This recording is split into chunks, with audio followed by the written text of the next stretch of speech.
Apabila pandemik COVID-19 sudah terkawal, maka Kementerian Kesihatan Malaysia boleh memberi tumpuan semula kepada epidemik NCD. Kerana walaupun pandemik COVID-19 ini merupakan satu public health emergency ataupun kecemasan dari segi kesihatan awam, tetapi yang lebih berjangka panjang adalah epidemik NCD ataupun the non-communicable disease epidemic. Sebab ini tidak manifestasi dengan tempoh masa yang terdekat. Kalau kita dijangkiti dengan COVID-19, dalam tempoh 3 ataupun 4 hari, kita akan ada manifestasi gejala, onset of symptom. Tapi kalau kita mengidap NCD, gejala ataupun kemudaratan itu mungkin akan hanya kita melihat tahun-tahun yang akan datang ataupun beberapa tahun yang akan datang.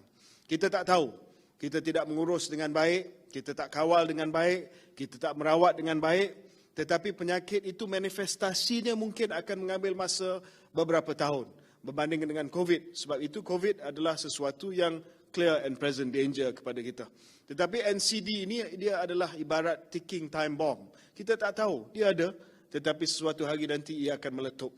Dan apabila ia meletup, too late. Sebab kita terpaksa menjaga ataupun merawat dan kita tidak dapat melaksanakan tindakan untuk mencegah NCD itu untuk menjadi lebih teruk kepada rakyat kita. Sebab itulah kita harus memberi tumpuan semula kepada epidemik NCD ini. Satu adalah untuk memastikan bahawa inisiatif saringan kita dapat dilaksanakan secara besar-besaran. Ini, tuan-tuan dan puan, bukan keadaan di mana kita tidak ada program, kita tidak ada peruntukan dan kita tidak ada kemudahan. Kita ada kemudahan dan ianya percuma.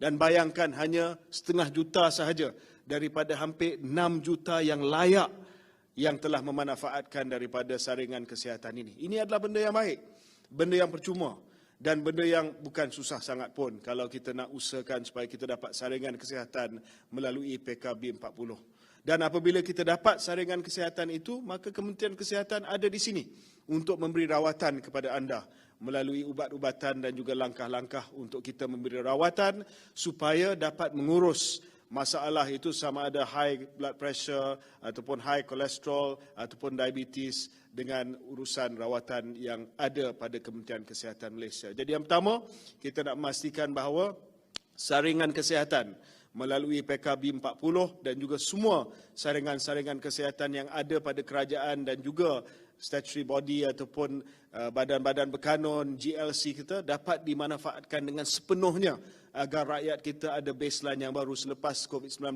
ini. Inilah tahap kesihatan saya, inilah kolesterol saya, inilah tekanan darah saya, inilah baseline maklumat kesihatan yang saya tahu tentang diri saya supaya saya ada pemilikan kepada kesihatan diri saya sendiri. Kedua, kita mengisytiharkan perang terhadap faktor-faktor seperti merokok dan sebagainya.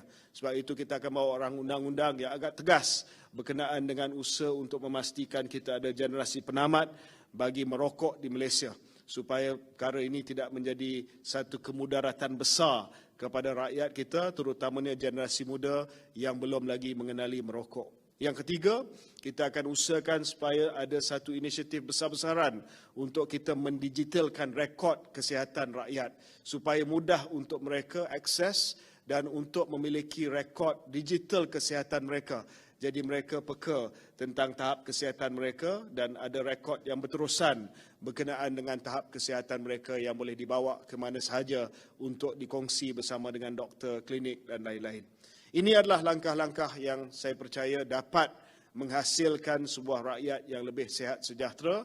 Tambah pula dengan kempen kita, Agenda Nasional Malaysia Sihat, untuk kita membawa kepada satu gaya hidup yang lebih sihat, untuk kita meningkatkan literasi ataupun pemahaman rakyat terhadap kesihatan. Inilah masanya, sebab selama 2 tahun, rakyat biasa pun dah mula cakap soal kesihatan disebabkan COVID-19.